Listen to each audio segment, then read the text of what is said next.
Well, some years, but actually in 2014, Okay. I just started thinking, I am here with all the goodies. Right. You come to work, everything is fine. It's stressful still, but at least you have things to work with. It's just the stress. Mm-hmm. But where I come from, there's nothing, and the stress is still there. Right.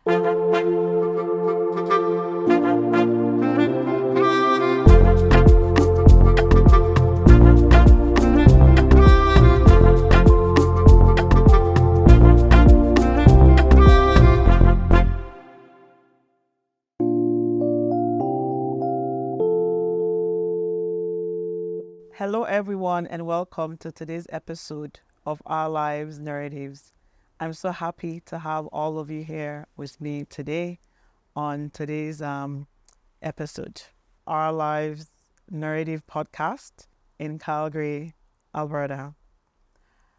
This platform gives everyday people the opportunity to share their stories and their experiences with the hope that these stories will continue to inspire and motivate all of our viewers and our listeners.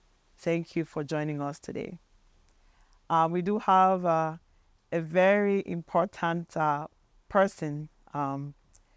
She's seen me right at an early age as a toddler. She's a mentor, she's an auntie, and she's been in healthcare field for over 3 decades. We are so excited to have no other on this platform today than Mrs. Betty Tenga, and I call her Auntie Betty. You are welcome to this platform.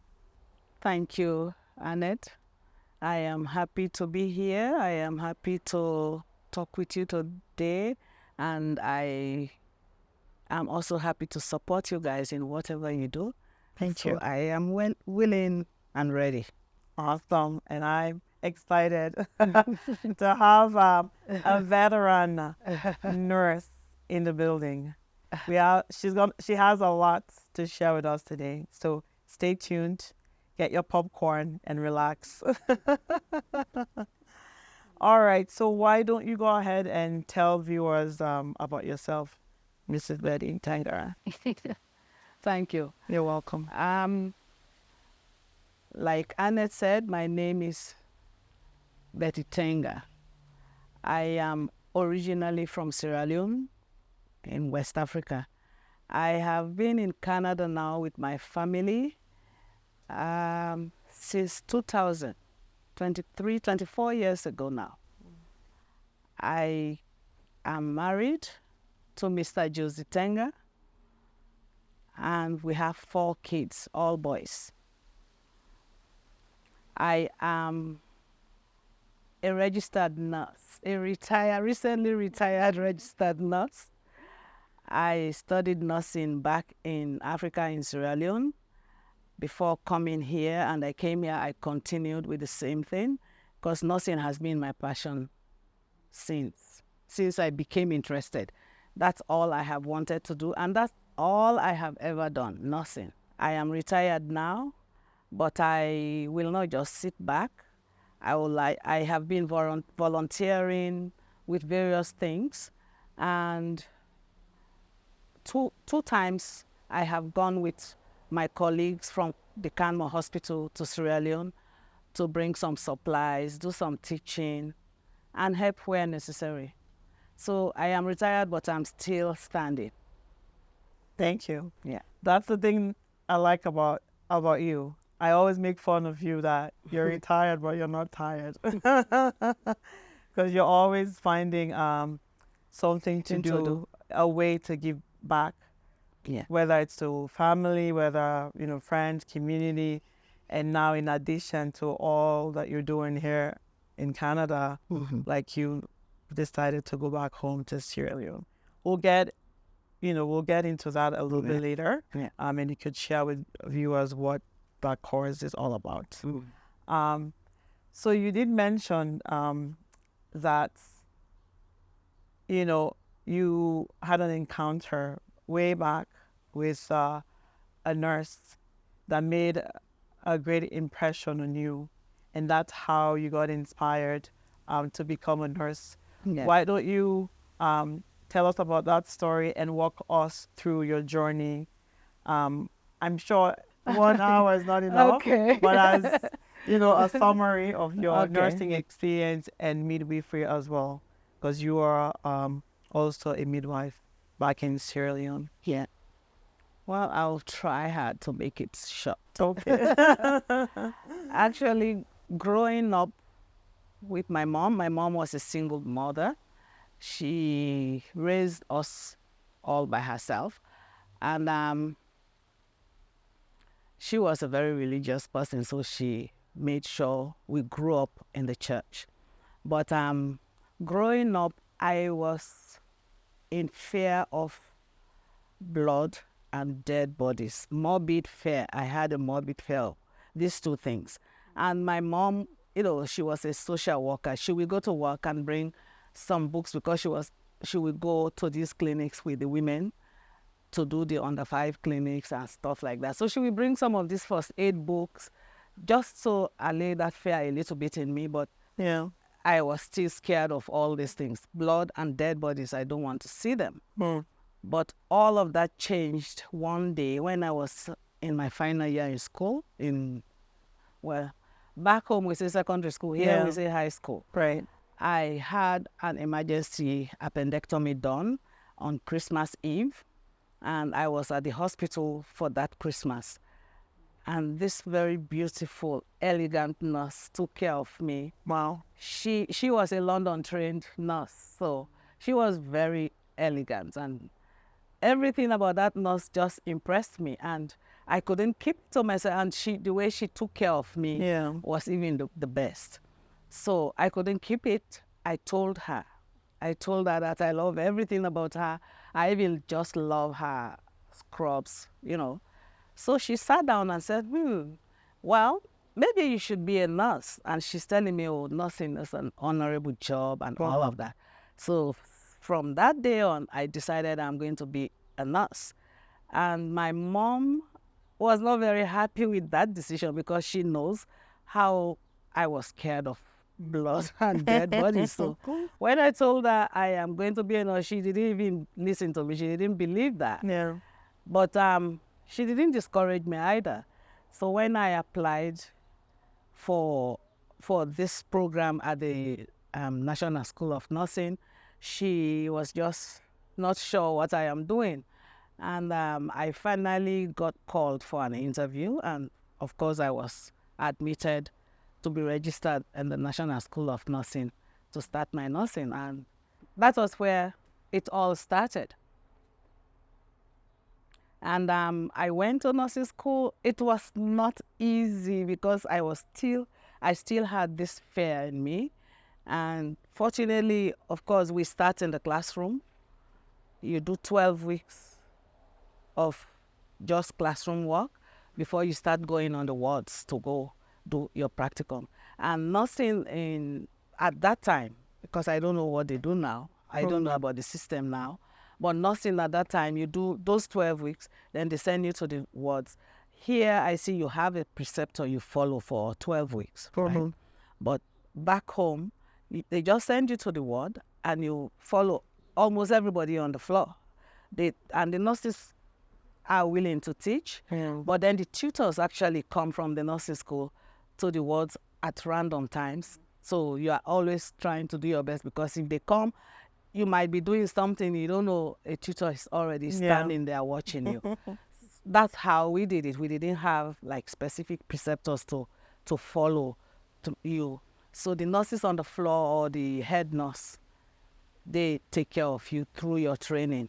And of course, your final year, you go to these various units to work.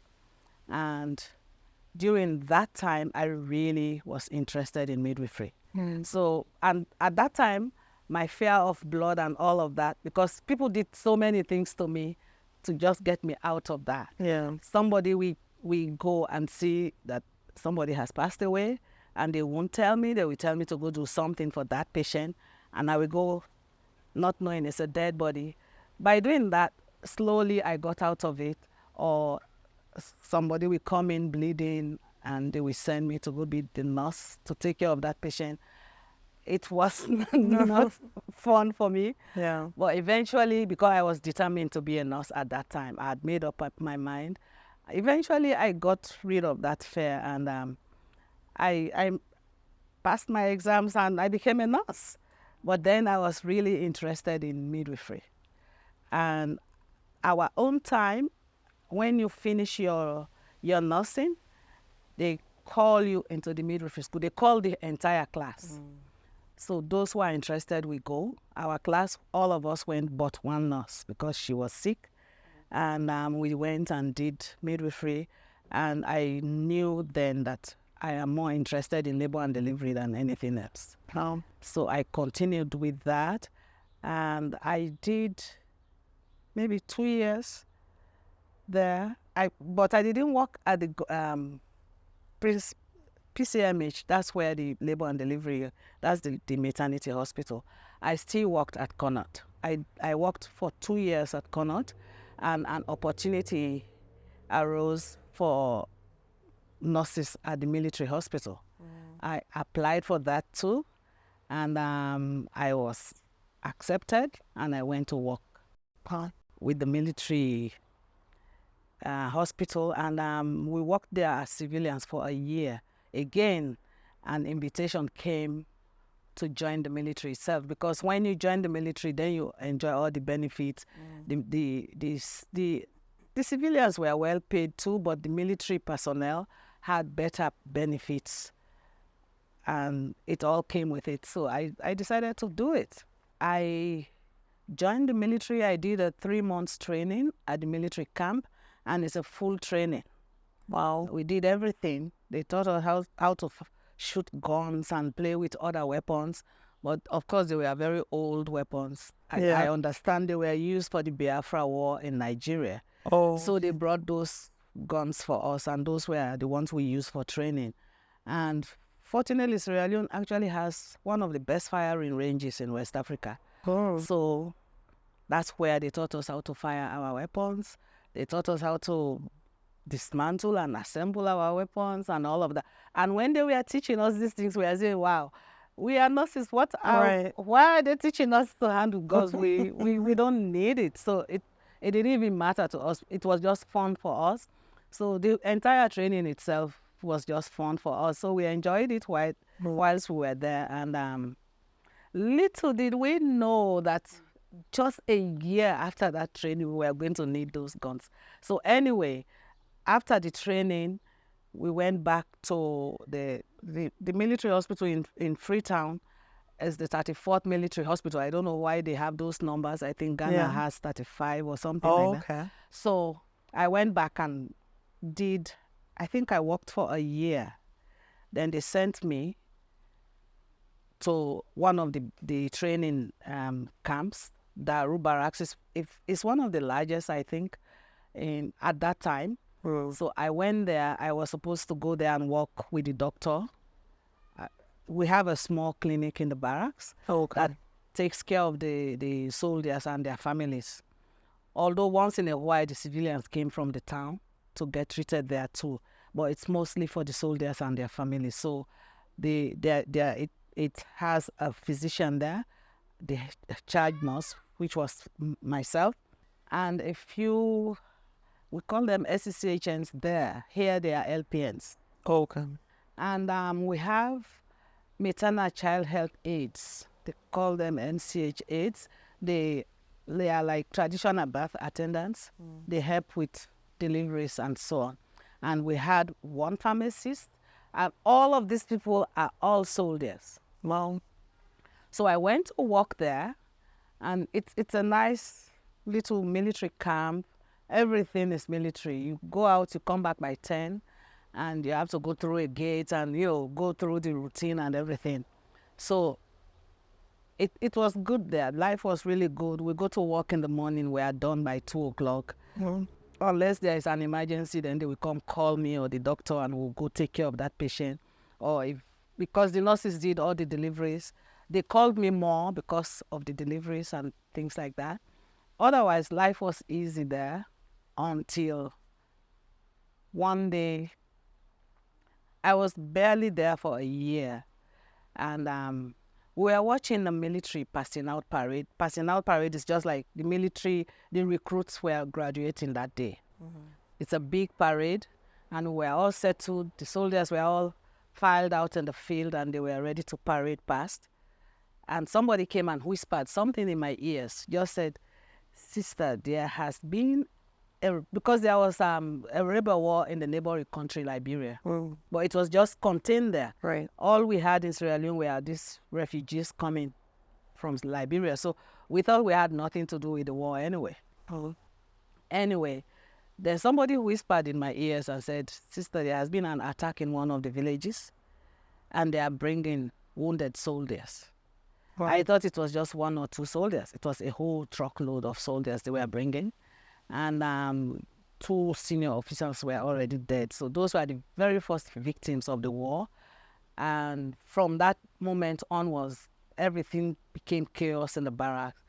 They started reorganizing the whole barracks to send soldiers to the front to go counterattack or whatever they were supposed to go do. We didn't even have enough vehicles for that.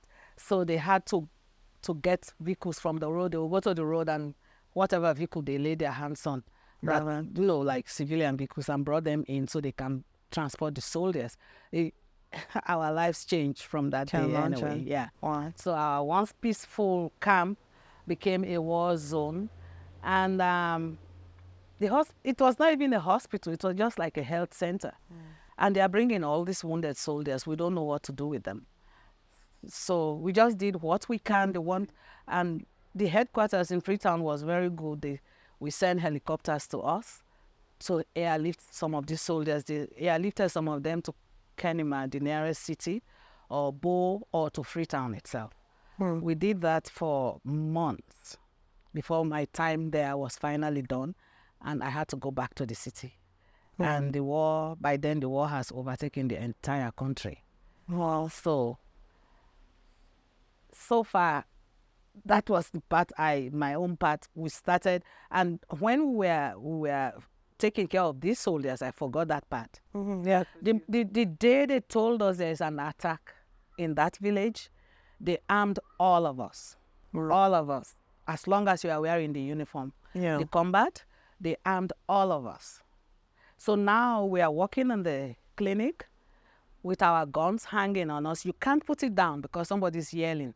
You don't trust anybody at that time. You can't put your gun down. You have to carry it while you are taking care of the patient. It was not easy for some of us because that's not what we were used to. And now we are carrying these guns, but we managed to go through that.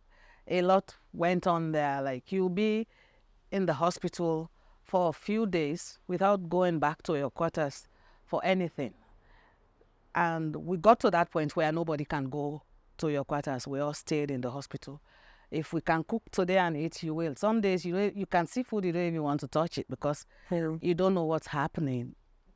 Just you hear all these bombs, chaos all over the place. So the work became very stressful. You are worried about your own life. Then you are worried about saving this soldier that just came back bleeding. So it was not easy. But my time was done there. Even the day I was leaving, I felt so terrible because I'm saying, I am going, but other people are going to stay here and continue doing the same horrible situation, but I had to go. So I left Daru, and I came back to 34, and I continued working there. But I think by the time I came back to Freetown, I was already suffering from this PTSD because the slightest noise, I was like on edge. The slightest noise, I will jump up. I will tell people to close the doors, to stop talking. Even in the hospital, I was so concerned. I confronted the matron one day. I said, why don't they complete the fence around this place? Because people just go in and out of the hospital compound. I was so scared, and it was not easy. Traumatic experience. It was not easy. I suffered a lot of that PTSD. Like the slightest noise, I would jump. At home, I would yell at people. And it was not easy, but slowly it all got better and better. And I continued to do my job. Wow. Until the war got to Freetown itself. Oh. When it got to Freetown, I was not working at the 34th hospital. Yeah. I was sent again to another training camp, which is very close to the city, Benguima. Okay. Yeah, I was there treating soldiers. And the situation there was not much different from the one I left in Daru. So, but this time now, at least I was close by my family. I was going to ask, so Yeah. what was the situation? Well, even before we go further, thank you. Thank you. You've given so much. Like, Yeah. I can't imagine going through that. Yeah. We all know how demanding nursing is. Yeah. It's one thing that you have to, be fully present with your patients. And now you're involved in this chaotic environment where you're trying to save someone else's life, and then try to keep yourself safe and carrying a gun. Yeah. Wow. Thank you for all that you've done. Yeah. We really appreciate that. And how did you, so your family wasn't... No, they were in Freetown. They were in Freetown then. Yes. Wow. That makes it even worse. Right? They were really worried about me. They're worried and you're worried. Yeah. And that must have been very difficult for you. So how did you get through the PTSD? Like, did you do any therapy? Not formal? No, not really. I was still working in the same situation, in the same environment anyway. Right. We like I told you, my mom raised us as Christians. So we just kept praying. We went to church and everybody was praying for me. That was a form of therapy for you. Wow. I'm sorry.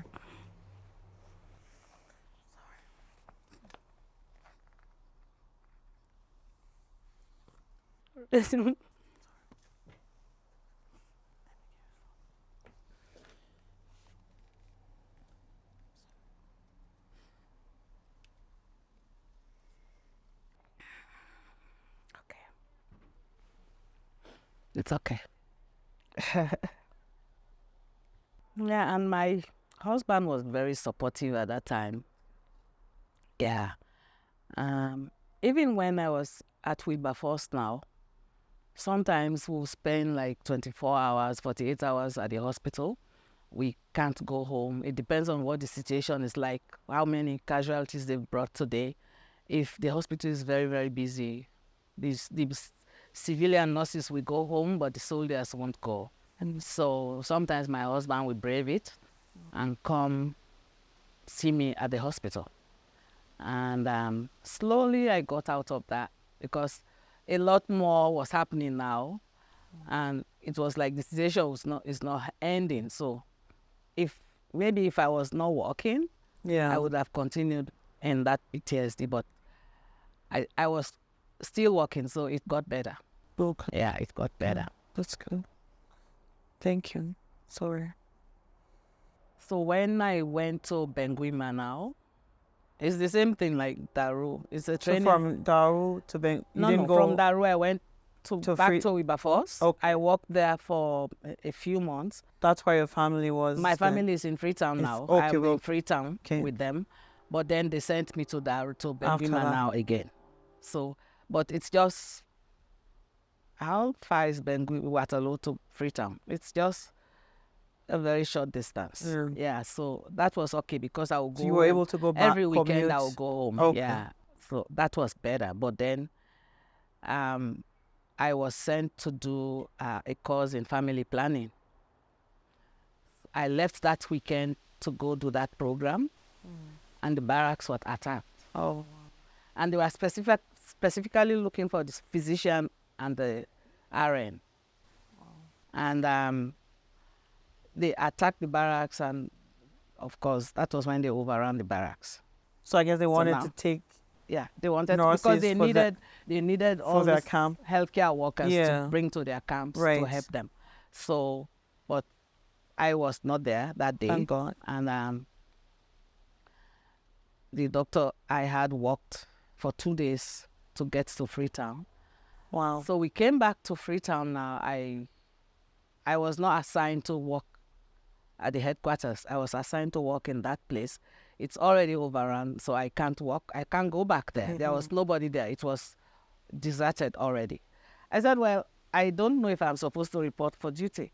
So one day I said, I'm coming up there. And one of my friends said, I don't think it's a good idea. You are not assigned here and your barracks have been overrun.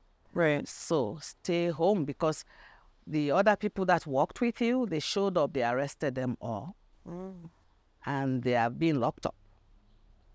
And I have my kids, my boys were really very young. The oldest was just 8 at that time. So I couldn't risk it to go get arrested. If I was going to go walk, help them walk, I would go. But if I am going so they can arrest me, I decided not to go. And then Josie was working for a Canadian organization at that time called Canada. And the Canadian government had given $10,000. They donated it to the Sierra Leone government because they were now preparing for election. I've really jumped a whole bunch of stuff. Yeah. If you want, you remember any question, you can ask.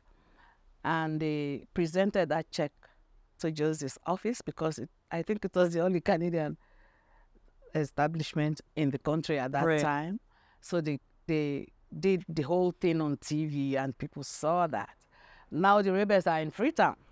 They are fighting in the city now. So they saw that, and they were trying to bring a democratically elected government back. They were trying to get an election. So the Canadian government gave their support by giving this $10,000. And Josie's office received it, and Josie was the boss, and he actually received that check. So the entire office became a threat. So they started sending messages to his colleagues. They visited some of them, beat them or burnt their houses. Wow. And they called our house and told Josie, you are next. Fortunately for him, that evening, his boss from here, that was the founder of Course Canada, they called to just check on us. Right. And just when they were talking, he had a bomb explode somewhere and asked Josie, what is that? And Josie told him. And that day, they were worried about us, so they decided they were going to evacuate us. Wow. That's how we left the country. Wow. What an experience. Yeah. A career that you didn't want to do in the first place. Yeah. But nursing is such an honorable career, like that nurse had mentioned. Yeah. And it's a privilege and an honor to serve, the people that we serve. It doesn't matter what area of nursing you find yourself, you're still giving back. Yeah. And you give back to your country, you give back to all of us, because we were still little. And then,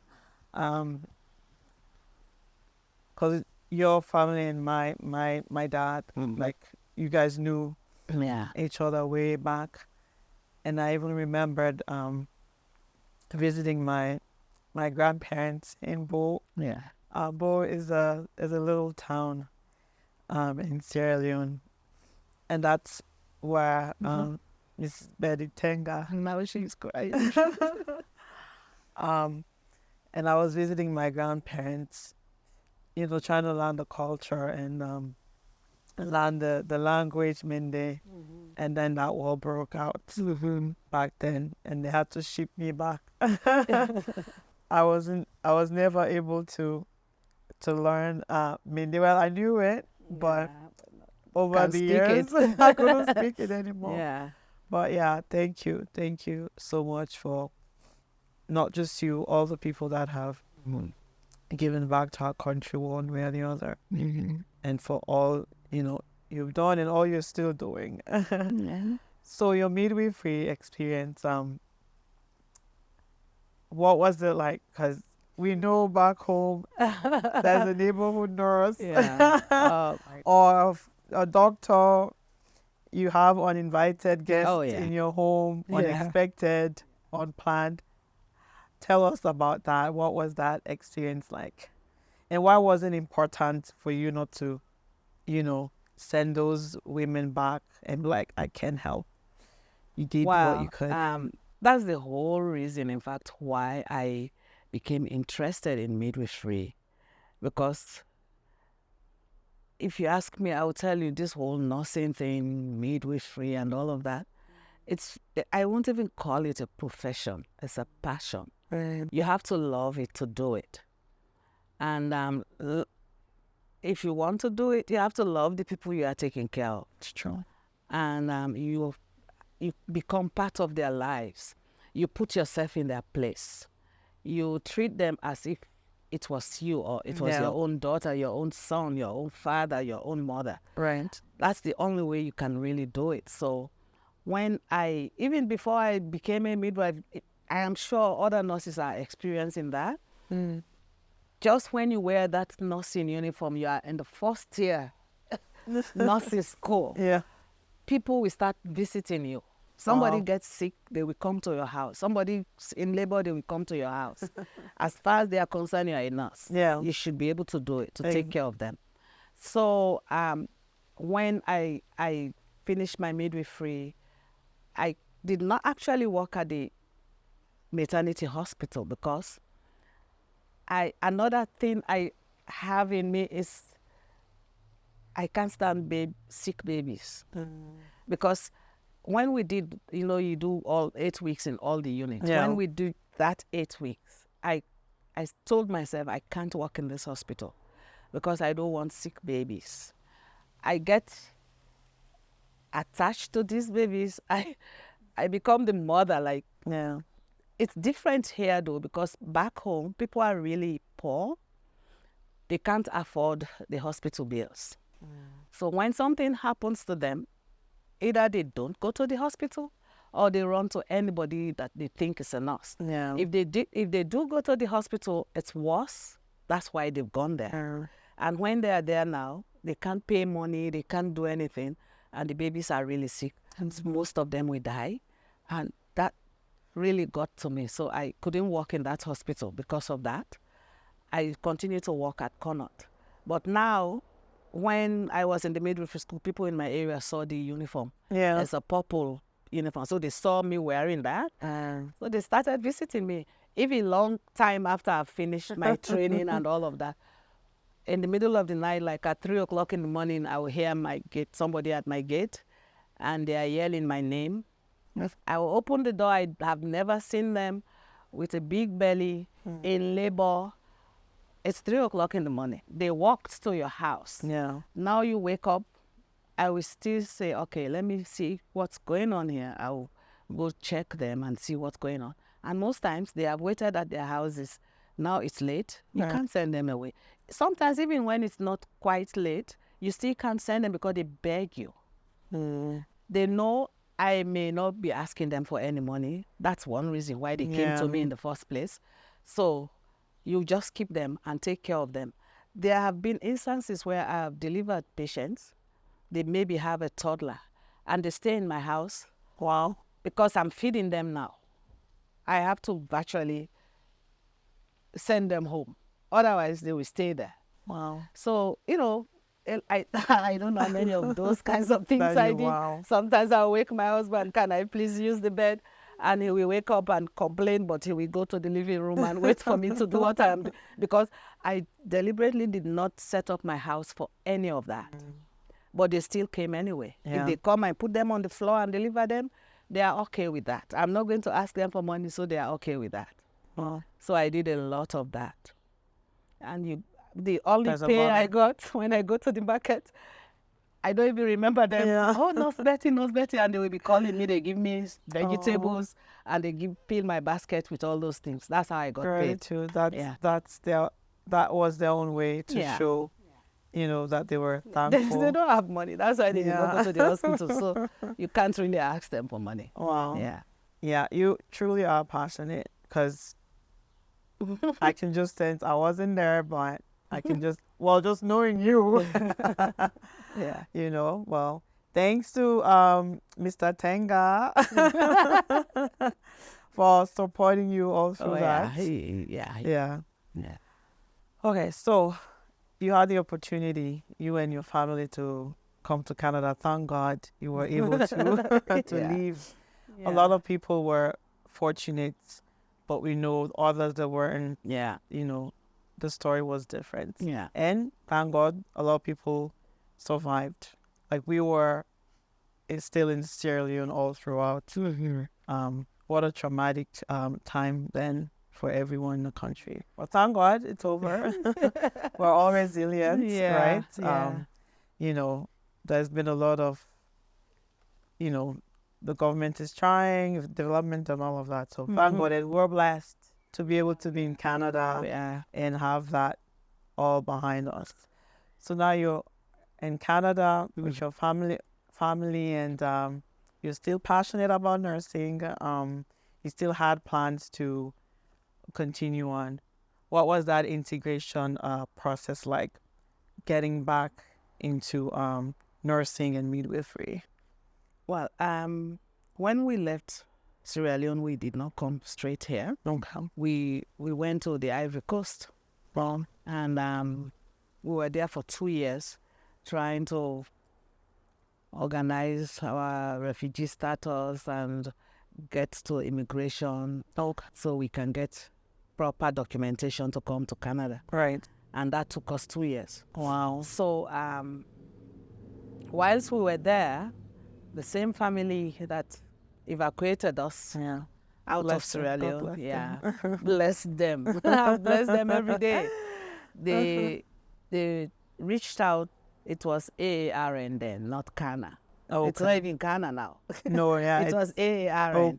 So they reached out and sent all the documents to me to apply for me to do my, because those days we do board exams. We didn't do this computer stuff they are doing now. Yeah. And Yeah, so I applied with AARN, and everything was set. So the moment we got here, I was restless because I've been sitting for 2 years not working.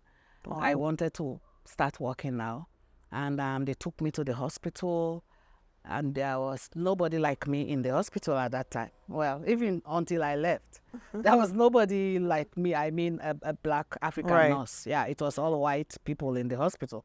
So I went there, and everybody was happy to see me, even in the entire Canmore, because when we came to Canada, they took us straight to Canmore.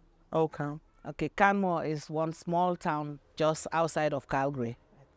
Beautiful. Yeah, a beautiful little town. And that's where we went. And I visited the hospital right away, and I was introduced around. And they were happy to have me if I wanted to work with them. But of course, I had no papers to work here. I had to do the whole 9 yards. And I started work there anyway. Like, I was here in 2 weeks. I started work at the hospital as an HCA. Oh, nurse. I did that for 2 years. And Wow. during that time, I studied for my board exam. And the hospital, just from hearing my story and that I'm a midwife, because by then they were not doing a lot of deliveries in Canmore because they didn't have labor and delivery nurses. They had float nurses, about 6 of them, who did the labor and delivery. And so they were happy to have me. Wow. And I was also happy to start work there. So I did my exams and did 12 weeks, just like we do for your final year. 12 weeks of preceptorship Yeah. with one of the most wonderful nurses. Oh, that's nice. Yeah, It's important really, to have. because when I started work at that hospital, the first day I worked, I went to the bathroom and cried my heart out. Just because everything is available. Everything I needed to work with, including water to wash my hands, was available. I want gloves, it's right there on the wall. Wow. I opened the tap, it's running.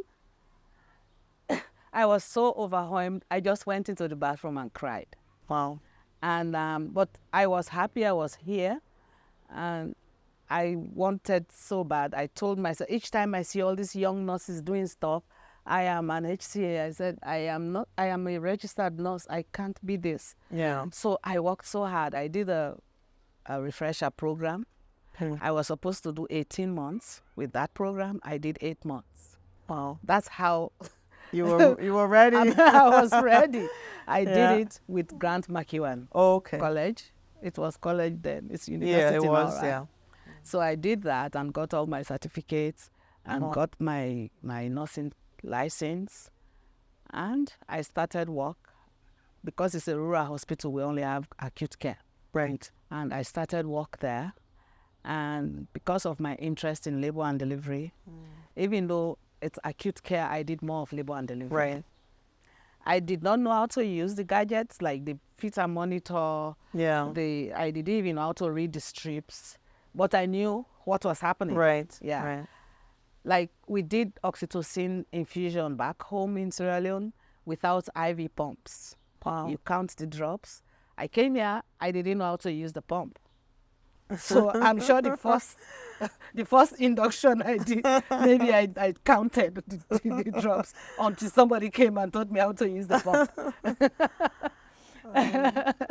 So, it was interesting because now I'm actually seeing the things I studied in midwifery school. Right. I studied about all these equipments. I never used them.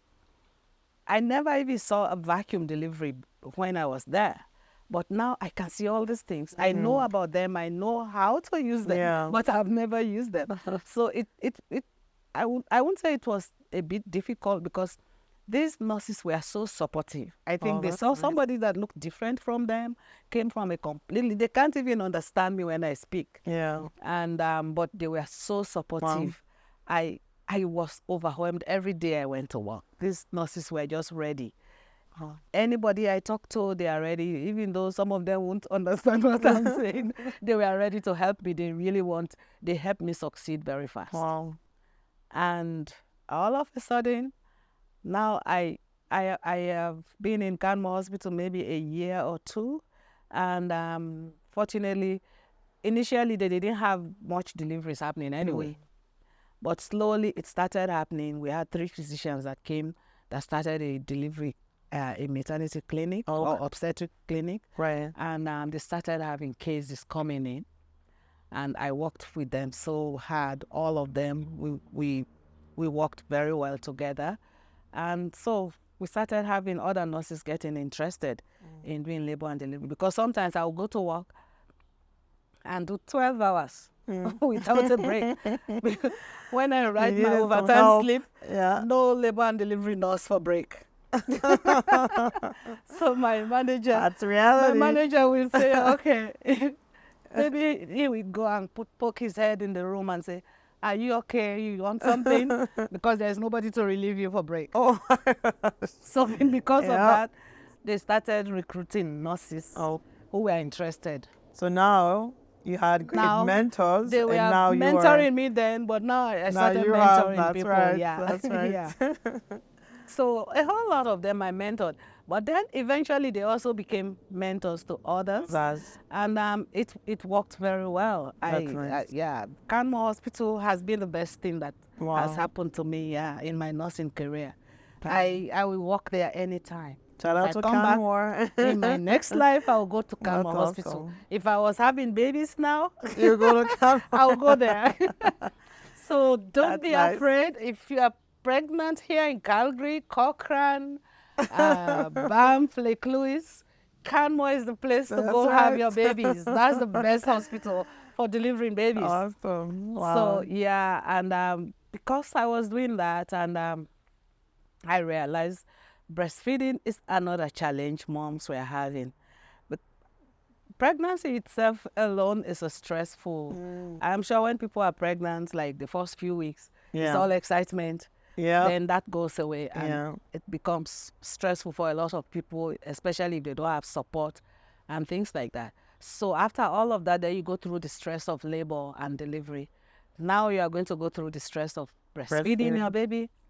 And I took care of Canmore is a small hospital. Mostly when you deliver a patient, you'll be the postpartum nurse as well. So because of that challenge with the breastfeeding, I decided to do a course in lactation. And I completed that. In 2018, I became the lactation consultant as well in the Bow Valley. So you're not stopping. Your passion, you're always finding something within. It was really good because I was working full time at the hospital and I like to do night. I worked mostly nights. So, and I don't know why, but it's like most babies are born during the night Nice. time. So when I am there, they deliver, I am there again to help them with their first breastfeed, or even I help them with the breastfeeding till they are discharged, because I want to make sure the baby is feeding well before they are Right. discharged. Yeah. For those who go when I'm not there, they will either call me to go see them, or yeah, come to the clinic to see me. Okay. Then I help them with the breastfeeding challenges. So that's how So it all basically, worked out. Yeah, it the all whole worked yard. out the whole night. Yeah, because in the city, urban, you can have your antenatal, prenatal, postpartum. Like Yeah, once you're out of labor and delivery, you're that's meeting a it. new set of. No, can But more. I'm sure it would Same. be nice to just, go through that journey, Yeah, being especially like hearing that Canmore nurses did so well. yeah. You had that one individual walking you through, the entire process. Oh I'm yeah. sure Those 12 weeks that. I did with her, and even when I was with her, the other nurses were also helping. Even now, the students that go there, Yeah, you don't only have your preceptor. The other nurses they're also all help. helping. Yeah, they So all a help. culture It's a was culture there. already It's a small place, so the developed staff there. is small. Everybody knows everybody. Everybody, like you can walk at the footies, even at the same unit, you don't know some of your colleagues. But Yeah. in Canmore, you know everybody. So everybody helps like the a students. family. Yeah, when I went there, I was the first of my kind to work with them.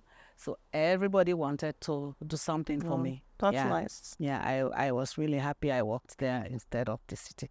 Not that I have anything against the city, but, Nothing against Calgary. nothing against the city, but it was like I was a celebrity, sort of. Even Yeah. the entire town, my family was the only black family there then. So it was like they noticed us wherever Yeah. we go. They noticed Wow. us, and everybody, even the people in the town, when we got there, they had all these showers for us in the churches to give us household materials and everything we needed to start living in that environment. Because we had this culture shock and all of that. But the people in the town also rallied around and did stuff for us. They joined my kids in the youth groups. They took them out to ski. They didn't even know what to do. They thought, so it was good. That's nice. Canmore is our home, no matter what. Yeah. I'm happy that you're sharing this because, of course, we hear all these racism stories, right? But yours is different, and it's in a way, right? Like you are not faced with what I hear. No. That is not your story to I tell. spent Which is 23 years. so profound and really nice. Yeah, 23 years working in that hospital. If I talk about racism, then I'm just trying to lie. I won't lie. Well, that's nice. I never had any reason. Sometimes I say, if they are being hypocrite, they know how to be. But nobody ever made me feel not wanted there. Nobody. In fact, of late, in recent years, some of the nurses who go there, because I was now a senior nurse there, they think we are the people that are running the hospital. So they looked up to us and things like that. People will even come and tell me their personal things, just because of the way I treated everybody. Yeah. And not one day did anybody ever disrespect me. Wow. Because I respected everybody. I knew most of the nurses I worked with, their mothers were my age mates, but I treated them like equals, and everybody respected me there. I had no problems with either my bosses or the nurses, even the housekeeping staff, the HCAs. I had no problems. The physicians, nobody. I don't know why, but nobody ever had. I am sure maybe there might have been one or two instances where people will not like what I am saying or doing. But nobody ever confronted me and said, I didn't like what you said just now. I never had that. And I know I got away with a lot. Some of the nurses will say, it's only Betty who will do this. It's only you who will say something like that and get away with it. And a lot of them called me mom. I didn't care. They all just loved me. And I know that because for my retirement party, you saw them. Yeah. And They you know showed what up. happened? Some of them who couldn't come here to Calgary, Yeah. they were angry that they couldn't come, so they did their own in Canmore. Are you They serious? did another one Wow, in Canmore. Yeah. amazing. So at least if You they were did. being You hypocrite, I made would an have known. impact, Yeah, like yeah. huge. So And even the fact that, because there's always difference in theory, in practice yeah, between one generation of nurses and the yeah. other. Oh yeah. And we've heard about the young, the old eating the young, Yeah. which I think that shouldn't happen, because you're there in that position for a reason, Yeah. right? And it's your responsibility to mentor. I mean, not just nursing, like in any sector, right? So Yeah. good role modeling, so that culture developed Yeah. before you, and then that kept going. So Yeah. a lot of nurses Even when benefited Connect from Care that. came, Mhm. I didn't do much training because I was sick when Oh, they started. Initially, COVID came. yeah. Each time we want to start, there's a lockdown. We couldn't do it. So when they actually started the training, I was off sick. I had lumbar spine surgery, Yeah, so I was off yeah. sick for 12 weeks. I went back now. I did a day training in postpartum. Mm. And these young nurses, I tormented them. During my shifts, I am running after them to show me things. But it was all Talk fun. about humility, Yeah, right? yeah, it was all fun. I didn't care. I would go, Yeah. can you come tell me what I'm not doing right here? And they Nice. would come and gladly do it for me. So yeah, that's So they're that's, finally giving back to you in a different way, right? Yeah, yeah. That's amazing. So it's That's good. amazing. It's good. Wow. Yeah, it's good. That's I think is an ideal role modeling Yeah, for nursing. Thank you. yeah. So, talking about passion and being a retiree and all of that, you're not stopping. You started on a charity even before you retired. Yes. Can you tell us what that charity, like the name of the charity, all the work that you've done in the past, Mm-hmm. and all the work that's ongoing for the future? Well, some years, but actually in 2014, Okay. I just started thinking, I am here with all the goodies. Right. You come to work, everything is fun. It's stressful still, but at least you have things to work with. It's just the stress. Mm-hmm. But where I come from, there's nothing. And the stress is still there. Right. I know I cannot do something to help the entire country. But what I always say is, I can help one baby survive. Yeah. So one mom can take their baby home. Well, Because to me, no mother should go home empty-handed. So empty-handed is the name I first used. But before empty-handed came, when I have thought about the whole thing, I just, like we are all night, you are just having a conversation with your colleagues. They like to ask me about my country. So I just said, I would really like to give back to my country. Mm. So somebody said, in what way? I said, well, I can raise funds and do something to the moms. I said, because we have a very high maternal mortality rate back home. I said, I can raise funds and do something about that, even just save one mother. Yeah. And that sentence didn't even finish in my mouth. I'm telling you about the Canmore nurses. And they woke up and came with all these ideas how to raise funds. Wow. And we raised some money. We decided to work with Cause Canada. Actually, it's a foundation that these people who sponsored us to come, they were the founders of Cause Canada at that time. So I spoke to the founder, and she said, "Oh, you can work with Cause Canada. We have projects in Sierra Leone. Yeah. You guys can work with us." And so we started raising funds just in the hospital, and the nurses, the physicians, everybody started putting money every day in our little cup. And we were able to raise about $5,000, I think. And we said we're going to build bathing huts. Okay. The idea was like a Ronald McDonald's house.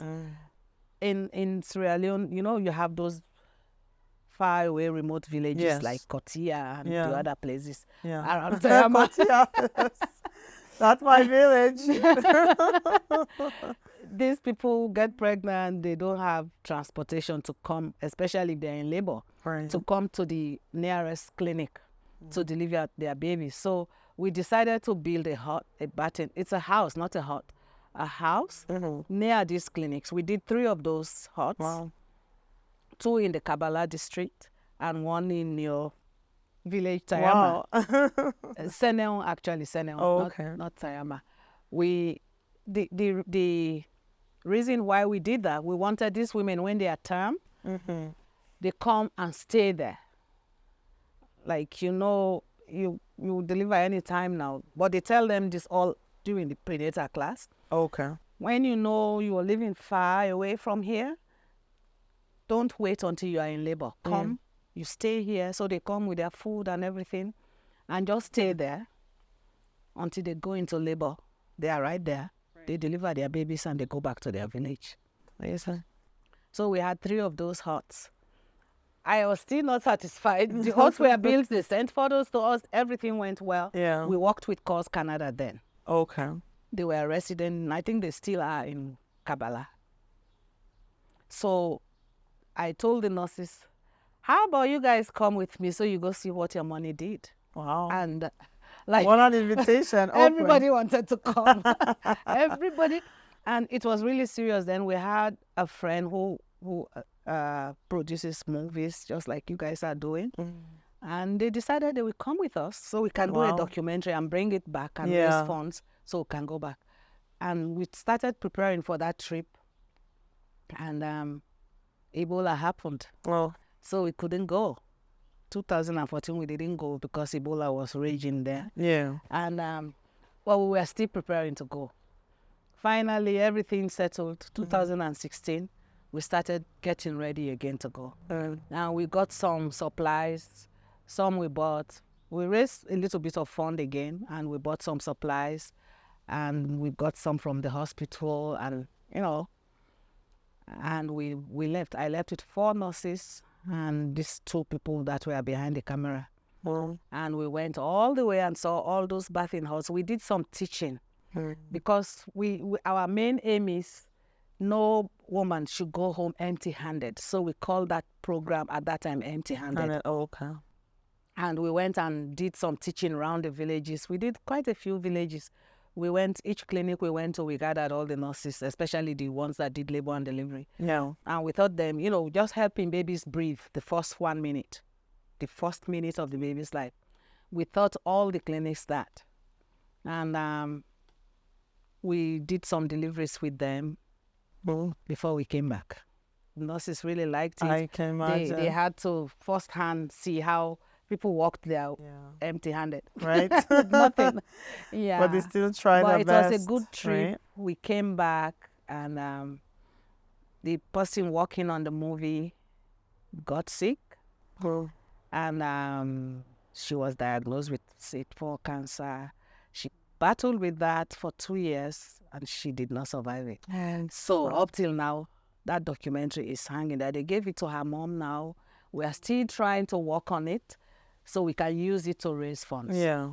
But last year, I decided I am retiring because I was turning 65. And I decided to raise some funds because I was making a party. I said I can use that medium to raise funds for my project again. Not for yourself. Yes. For a cause. No. Wow. All the invitations I sent, I said I don't want any cards, no gifts. I just want your money. Yeah. Because I want to do this program again.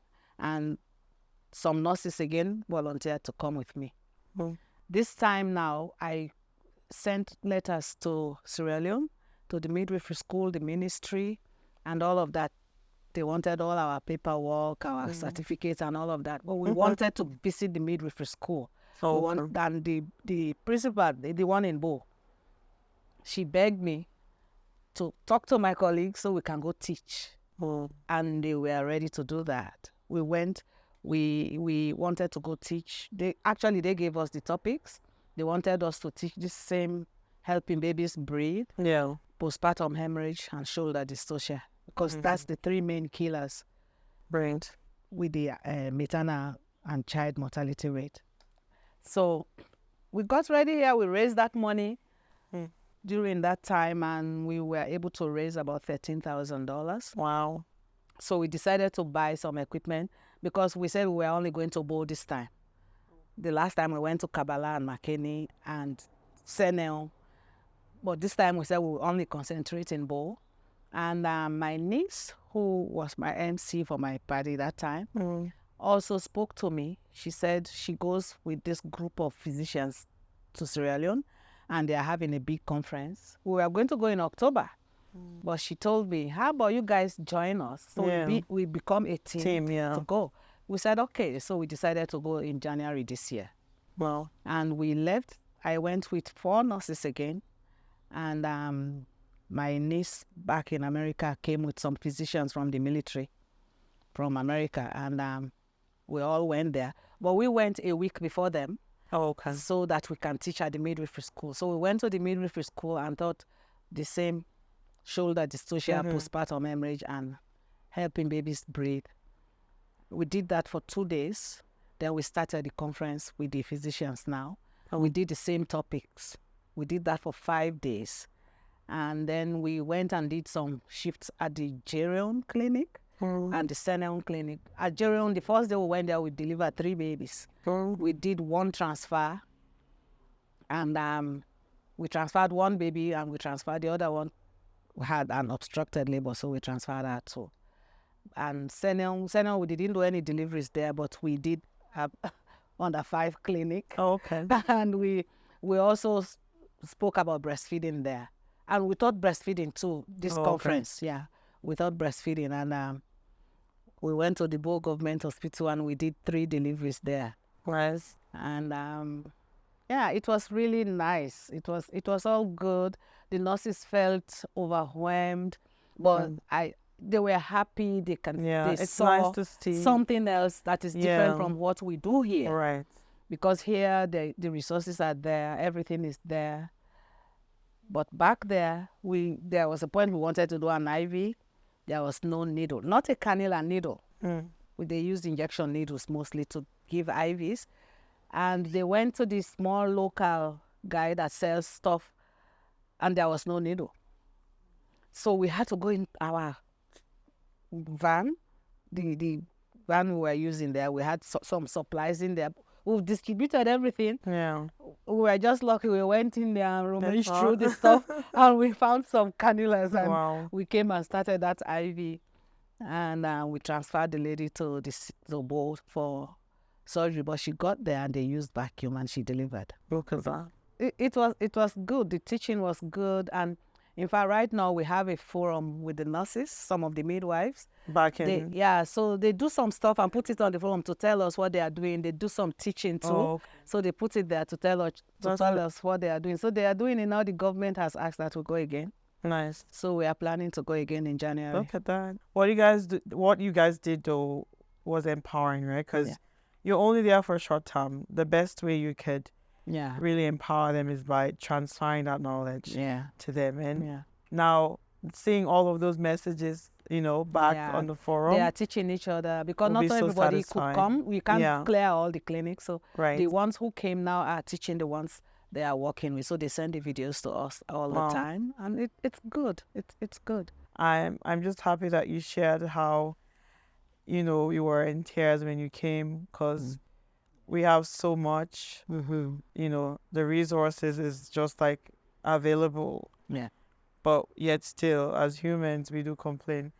So next time I complain, don't complain. I should think about those healthcare workers in, third world countries like ours that don't even have gloves to put on. So what you guys are doing is truly remarkable. So how, if somebody wanted to volunteer their time or they want to donate to your charity, how can they connect with you? This second trip we did not do through Cause Canada. Okay. Because the founders of Cause Canada retired. Okay. But they, like me, became restless and did not go home to bed. They started another foundation, Okay. the Embrace International Foundation. That's who we worked with this time. So if anybody wants to donate to my cause, to take back to Sierra Leone, to give back to my country, you can make your donations to Embrace International. You can go on their website and check our photos of things we did in Sierra Leone are all there. You can check and you can send your donations to Embrace International. That way, we'll be able to get more supplies to go equip these hospitals. Because it's not good you teach these nurses the best way to do things. Then they go back to their clinics in these remote areas. They don't have anything to work with. So we are buying stuff for them, oxygen masks for like the pediatric ones and everything, not everything, some of the things they need that they can easily get from here. We try to buy those things and I shipped a barrel there. And in January, by the time we get there in January, maybe we would have shipped another set of equipment in September. So by the time we get there, it will be there we can go distribute them. Right. Yeah. Well, thank you. Thank you all so much for this great initiative. Yeah. And like your goal is, even if you change one person, you have to start from somewhere, right? Even if I can just put a smile on one mom's. Right. Yeah. At least one baby is saved. It's been more than one now. One baby at a time. One yes, baby at exactly. a time. Yeah. So yeah, if you're looking to donate, check out Embrace International. Embrace International. Awesome. All right. So, Mrs. Betty Tenga, looking back in your life, and all that you've shared with us today, how would you describe all of that in one word? One word. Yes, I know that. Care. Nice. Care. When you why? Care, when you care, well, as a nurse, that's what we do. Yeah. We care for people. Right. That's our job. We care for the sick. We care for people's hearts. And when you care for somebody, then you can take care of them. True.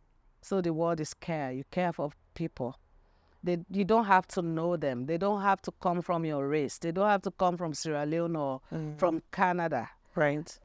It's just somebody, anybody you come across. If they are crying, you give them your shoulder. If they are hungry, you feed them if you can. They are naked, like the Bible says. Yeah, that's right. Yeah, so that's what we do.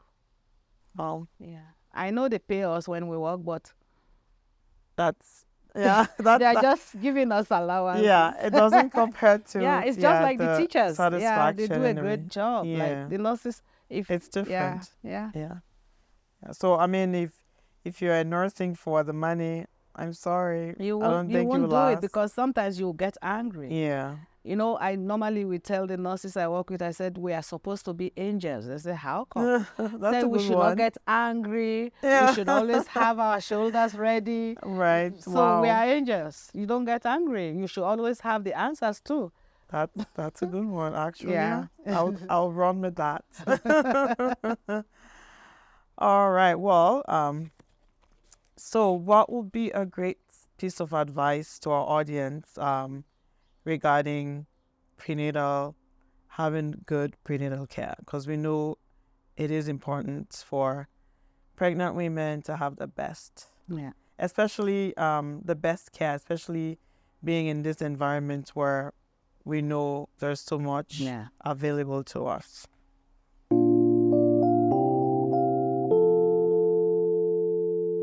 Well, not even here, even in the poorest Africa. Okay. I think prenatal care is paramount, it's very important, and somehow they have some kind of prenatal care. Okay. Yeah, we normally tell the nurses, I say we don't do individual prenatal care. Although here they still come, we sit everybody in the same room. Yeah. Until COVID, when we started doing it online. It's the same thing in Africa. You see these women come, they will dance, they will sing, because most of them are illiterate. So they teach them songs that has the message. The message about what to do in their pregnancies, what to eat, what to avoid, how to take care of themselves.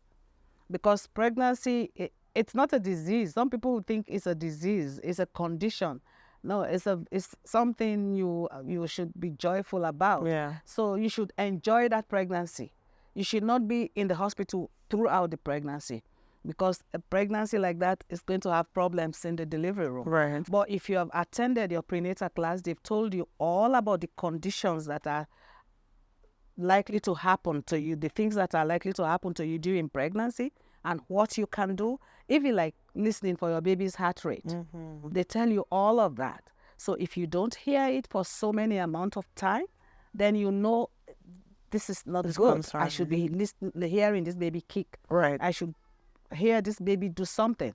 If it's not doing it, because they told you that it was not good, and like in the villages, they tell them, they have this song they sing. If your foot swell, if your feet are swollen, if you bleed, if you have water coming out, they say that all in songs. So when you sang that song, or you are cooking, you are singing that song, the moment it happens to you or to your friend, you tell them to go to the hospital. Because they tell them, if all of this happens to you, where do you go? To the hospital, to the delivery room. Wow. So not even in Canada, even in the poorest African countries where people are illiterate, a lot of them, you teach them these songs, you are educating them already. True. It's knowledge you are giving them. They will go singing without even knowing. But the moment she sees blood, she's going to run to the hospital. But if she does not know, she will see that blood and not go to the hospital. So prenatal class is very important, because you get to know a lot about your pregnancy. You know a lot about what to do and what not to do. And not only the pregnancy, they teach you as well what to do when you are in labor. And everything that happens in that delivery room, they tell you about. In Canada here, we tell people about labor and pain management in the delivery room.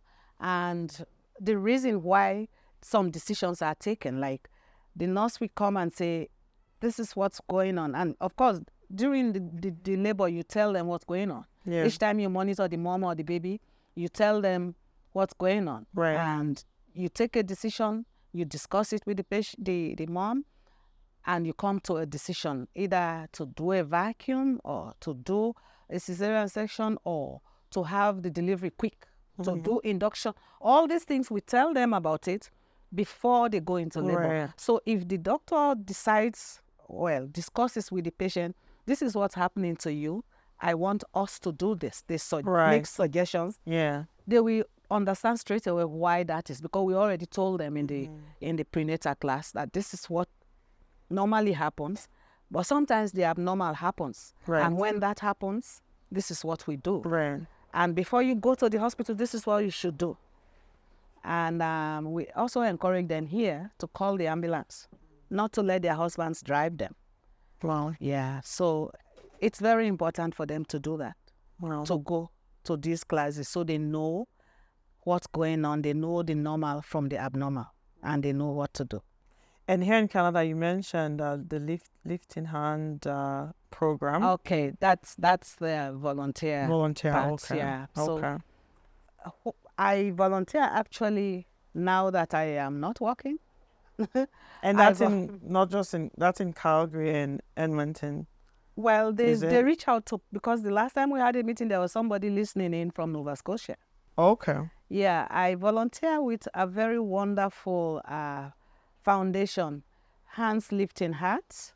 It was started by a lady who also is very passionate. She's not even a nurse. But she's very passionate about women and their health. So she started this foundation and encourages other women to join. She attended one of our independence parties and she gave a little speech about what the foundation does. And I straight away went and spoke to her. I said, that's right down my alley. I would like to volunteer with you.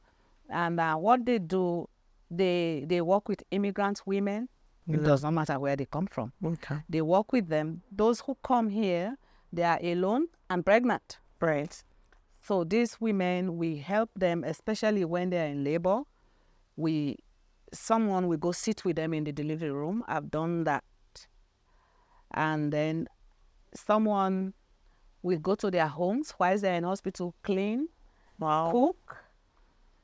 And by the time they go home, Yeah. someone will go wash the babies. I've done that several times. And of course, people will buy stuff with them with their own money and donate it to them, diapers and things. Yeah. But if somebody wants to donate to the foundation itself, you can just go to Hands Lifting Heart web page and you can make donations there, because these women, they are just volunteering. They are doing great jobs, and we've had so many babies now. Yeah, but it's a wonderful, wonderful idea she came up with. Yeah, It is. yeah. It is.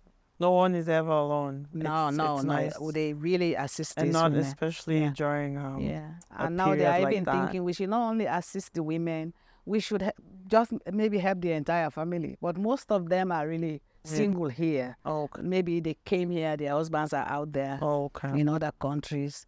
And like for 12 weeks in June, May, June, we did courses on mental health. It was fantastic. Mental health in pregnancy. Ah, Yeah, that's it huge. was really, really good. And yeah, That's nice. yeah, they even have somebody who does a sizing for breast for women. Oh, Yeah. wow, Yeah, I amazing. think that's also good. Brilliant. It's wonderful. And I've been pushing for us to start prenatal classes for these women. Yeah. So we are working on that too. Okay. Yeah. So what is your take on giving back, whether it's through your time, through money, here, back home? Yeah. Because you're I doing think- that Yeah. already. I think giving back is a blessing. Like the Bible tells us, the hand that giveth is blessed. Mm.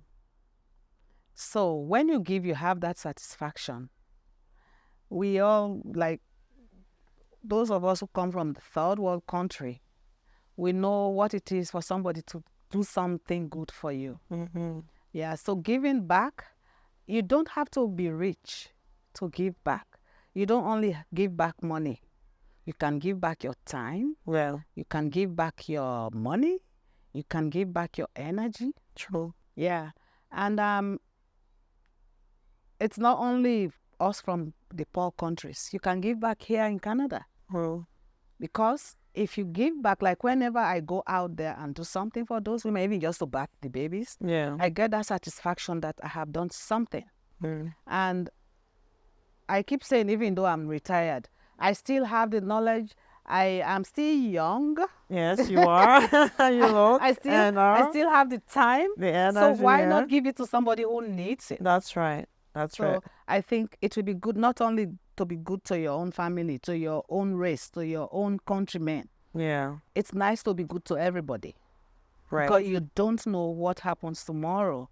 You might feed a hungry child. Tomorrow they become the president of your country.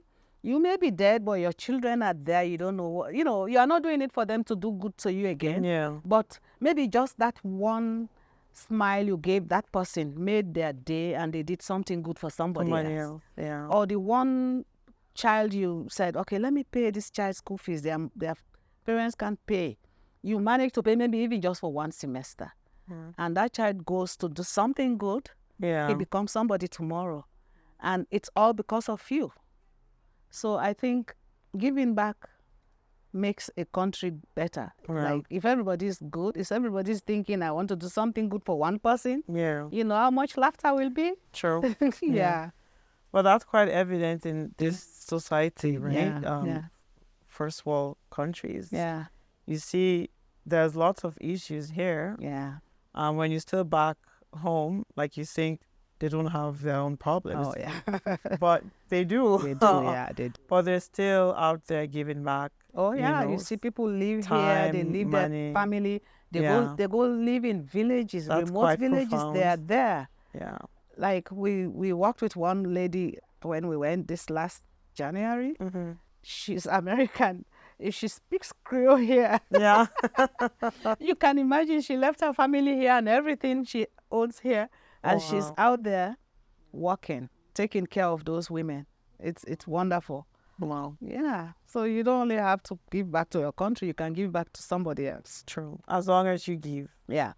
And it doesn't matter how small or how big. No, It it will doesn't be matter where small you to you. start. You can go Right. give somebody $50. You say, oh, this is just something small. No, to Yeah. them, it's a big deal. Right. Yeah. Right.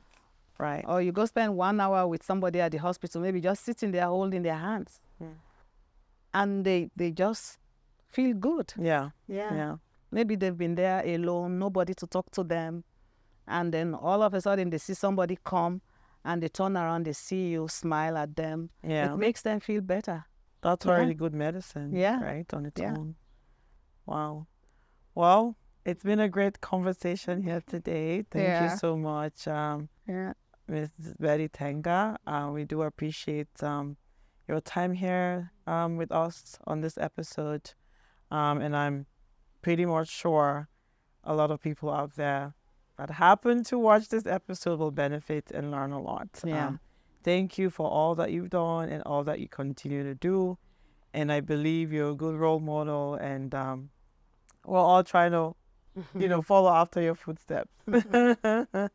Thank you so much. I'm happy to do this and I wish you well. Thank you. And I hope people don't just listen and ignore not only my own episode, even like all the other episodes, because people have different things they are talking about. Right. I hope we send the messages out there and people are trying to do something with some of those information we are giving.